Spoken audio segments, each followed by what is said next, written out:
നടിയെ ആക്രമിച്ച കേസ് കരിയറിനെ ബാധിച്ചിട്ടുണ്ടോ എന്ന ചോദ്യത്തിന് പ്രതികരണവുമായി നടൻ ദിലീപ്. കേസിനെ കുറിച്ച് ഇപ്പോൾ ഒന്നും സംസാരിക്കാൻ പറ്റില്ല എന്നും വഴിയെ പോകുന്നവരെല്ലാം അടിച്ചിട്ട് പോകുന്ന അവസ്ഥയാണ് എന്നും ദിലീപ് പറയുന്നു. കേസ് ദിലീപേട്ടൻ്റെ കരിയറിനെ എവിടെയെങ്കിലും ബാധിച്ചിട്ടുണ്ടോ എന്നായിരുന്നു ചോദ്യം.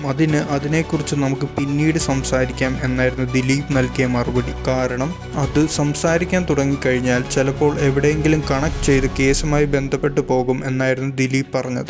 എനിക്കിപ്പോൾ സംസാരിക്കാൻ അനുവാദമില്ല. ഞാനാണെങ്കിൽ സംസാരിച്ചു തുടങ്ങുമ്പോൾ ഓപ്പണായിട്ട് സംസാരിക്കുകയും ചെയ്യും. പിന്നെ അതെനിക്ക് പാരയായി വരും. അത് നമുക്കെന്തായാലും സംസാരിക്കാം. അതിനെന്തായാലും ദൈവം ഒരു ദിവസം കാണിച്ചു തരും. അന്ന് നമുക്കതിനെക്കുറിച്ച് സംസാരിക്കാം. പണ്ട് ശ്രീനിയേട്ടൻ്റെ ഒരു പടമുണ്ട്. ശ്രീനിയേട്ടൻ അഭിനയിച്ച ഒരു പടം എനിക്ക് ദിം തരികിടത്തോം ആണോ എന്നൊരു സംശയമുണ്ട്.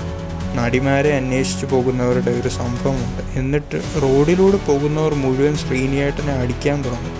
എന്തിനാണ് അടിക്കുന്നത് എന്നതുപോലും അറിഞ്ഞുകൂടാ. വരുന്നവനും പോകുന്നവനും ഒക്കെ അടിക്കുക എന്ന് പറയില്ലേ. നമുക്ക് പക്ഷേ എന്തിനാണെന്ന് പോലും ചോദിക്കാൻ പറ്റാത്ത തരത്തിലാക്കി വെച്ചിരിക്കുകയാണ്.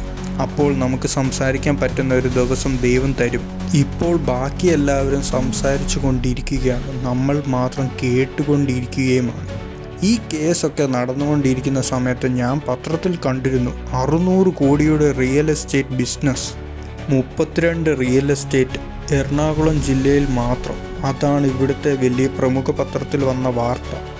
ഞാൻ അന്നിങ്ങനെ ആലോചിച്ചു, 32 ഇടപാട് നടത്താൻ വേണ്ടി സമയം എത്രയായിരിക്കും?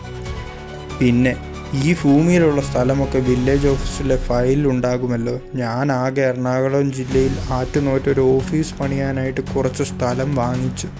പുല്ലേപ്പാടി പാലം വരുന്നു എന്ന് പറഞ്ഞുകൊണ്ട് എല്ലാവരും കൂടി അത് വിൽപ്പിച്ചു. ഞാൻ ആകെ 9 സെൻറ്റ് സ്ഥലമാണ് എറണാകുളം ജില്ലയിൽ വിറ്റിട്ടുള്ളത്.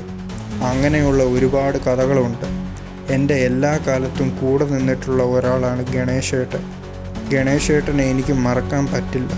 പ്രധാനപ്പെട്ട ഒരു സ്ഥാനത്തിരിക്കുന്ന സമയത്ത് പോലും പുള്ളി നമ്മളെ വിശ്വസിച്ച് നമുക്ക് വേണ്ടി സംസാരിച്ചിട്ടുണ്ട്. സിദ്ദിഖിക്കും അതുപോലെ തന്നെയാണ്. എൻ്റെ ഫാമിലിയെ താങ്ങി നിർത്തിയ ഒരുപാട് പേരുണ്ട്. എടുത്തു പറയേണ്ട ആൾക്കാരാണ് സത്യേട്ടൻ, ജോഷി സാർ, പ്രിയൻ, ബി ഉണ്ണികൃഷ്ണൻ തുടങ്ങിയ ഒരുപാട് പേരുണ്ട്. എടുത്തു പറയാൻ തുടങ്ങിയാൽ ഒരുപാട് പേരുണ്ട്. പക്ഷേ അവരാരും TV-യുടെ മുന്നിൽ വന്നിരുന്ന് ഫൈറ്റ് ചെയ്യുകയൊന്നും ഉണ്ടായിട്ടില്ല. ആ ഒരു സമയത്ത് എടുത്തു പറയേണ്ട ആളാണ് ശ്രീനിയേട്ടൻ. ശ്രീനിയേട്ടൻ എന്നെക്കുറിച്ച് പോസിറ്റീവായി പറഞ്ഞതിന് അദ്ദേഹത്തിൻ്റെ വീട്ടിൽ കരിയോയിൽ ഒഴിക്കുന്ന പരിപാടിയൊക്കെ ഉണ്ടായിരുന്നു. അങ്ങനെ ബലിയാടായ ഒരുപാട് പേര് വേറെ ഉണ്ട്. അത് രാഷ്ട്രീയത്തിലായാലും ഉദ്യോഗസ്ഥ തലത്തിലായാലും ഒക്കെ ഉണ്ട്. എനിക്ക് വേണ്ടി പറഞ്ഞാൽ അവരെ മാറ്റി നിർത്തുക എന്നൊരു അജണ്ടയുണ്ട്.